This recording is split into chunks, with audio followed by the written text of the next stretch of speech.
guys! Good afternoon! Mag-out na po ako ngayon. Nandito ako sa office. Siyempre, lahat naman tayo mga mommies gusto natin mag-earn ng pera para sa mga kids natin. Pero, pag pinapahalagan din natin sila, kailangan natin din tayo sa mga school activities nila. Kagaya ni Mau, ni Mama, tsaka ni Che! Hi!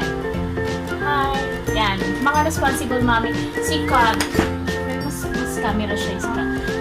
So, sila yung mga mommies na uma-attend din sila ng activities nila. Kan, busy. Bye! Kami, practice na ni Kuya. Practice! Sa? Diyan. School, Kuya. Papunta na po kami sa practice nila sa dun kay Mami Rosa. Papunta po kami sa bahay ng classmate.